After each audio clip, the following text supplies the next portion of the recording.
Square Enix invited me to play Final Fantasy 16 for an entire day. So of course, I'm going to hyper-analyze everything and bring you all along for the ride. Also, I'm doing this for pretty much everything I got to experience while playing. So if you want to deep dive into something else like combat or the dark theme, then check the playlist down below in the description.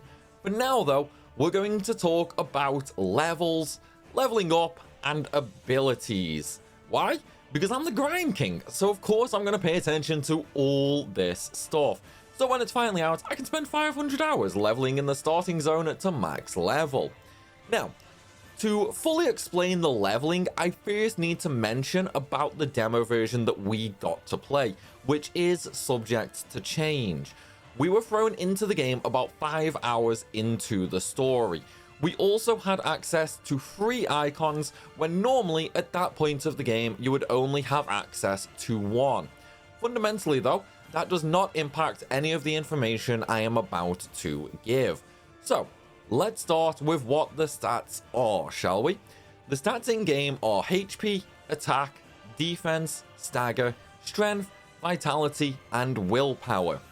Attack, defense, and stagger, however, are not normal stats, as they also take influence from gear. Strength, vitality, and willpower are the main stats for Clive, and they influence other things. Now, in this clip here, we go from level 13 to level 14, and we gain 50 HP, 3 attack, and 3 defense, along with 3 stagger. That is because we gained 3 strength, vitality, and willpower. We also gained 50 HP.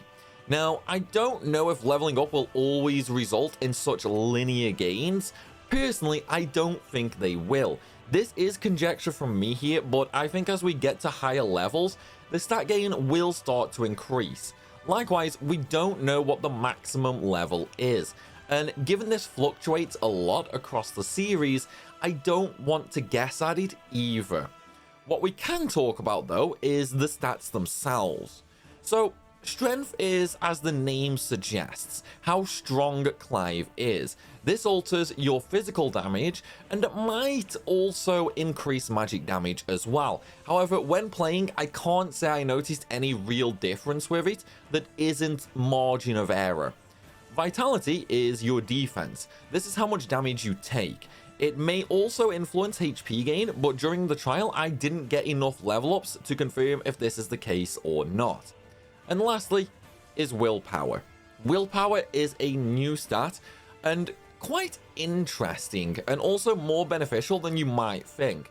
This increases your stagger gauge, making it harder for enemies to stagger you. And while it might have been a placebo effect, it does seem to increase the speed at which you leave the staggered state as well.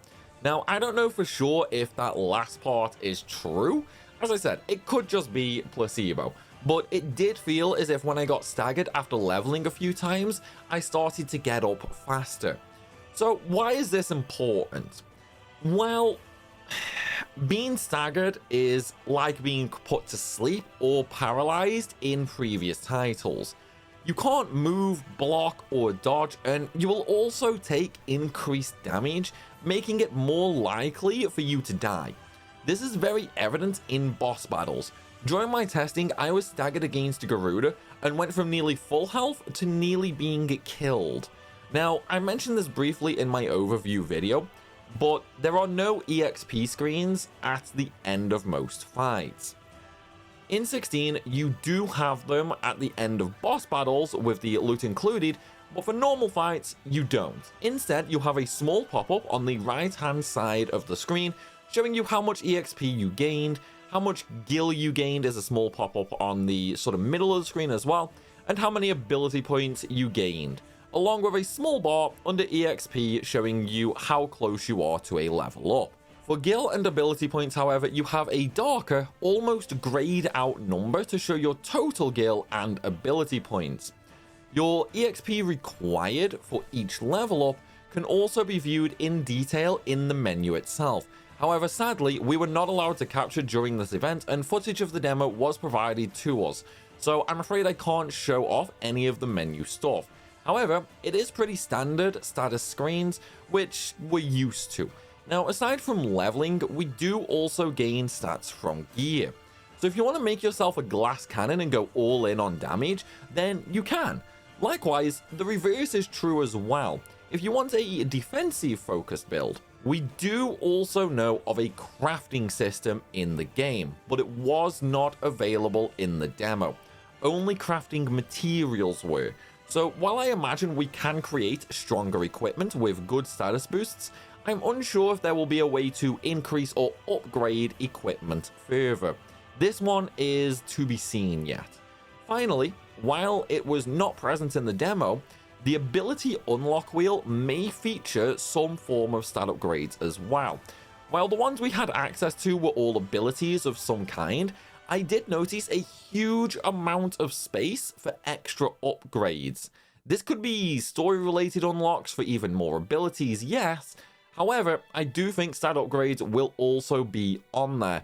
But again, that's only my opinion. But let's talk about abilities.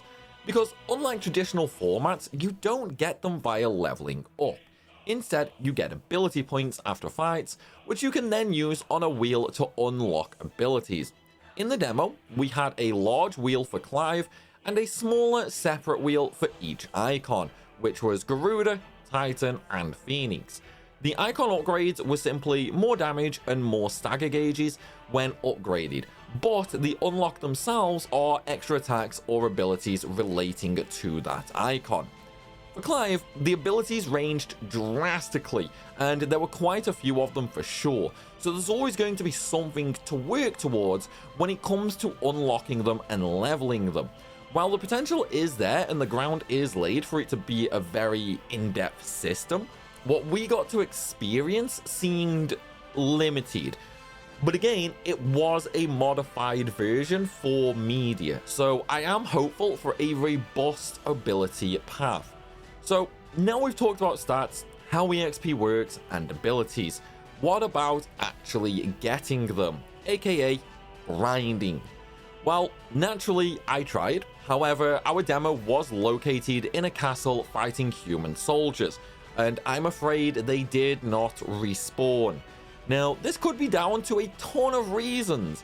It could be proximity-based respawns, like in Final Fantasy XIII, and maybe I just didn't go far enough back to trigger any respawns. It could be because they're human, so naturally won't respawn. After all, it doesn't make sense for you to kill everybody in a castle and 2 minutes later there's another army in there. And lastly, it could also be because of the demo, and they didn't want people like me grinding for 5 hours to unlock everything, which also seems very plausible given the nature of the event.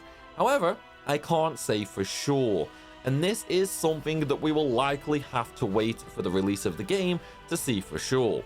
However, like all other titles, there is of course always ways around this. For example, saving and loading might respawn mobs, changing areas might respawn them, and etc. There will very likely be a respawn mechanic in some form given how big the world is and how exploration is so focused upon. Does this mean we can max out in the starting area? Unknown. But it does at the very least mean we can very likely grind. We just might have to figure out the method to do so. And naturally, you all know when the time comes, I will. But that is going to be it for this short little deep dive on leveling, everybody. I hope you've enjoyed the video, and if you want to learn even more about the game, then check down below in the description or check the pinned comment for a link to my Final Fantasy XVI playlist, where I'm doing deep dives into everything I experienced. Also, to make sure you don't miss them, make sure you hit that subscribe button and turn notifications on so you get notified the minute a Final Fantasy XVI video goes live. As always though, everybody, thank you for watching, and I'll see you soon.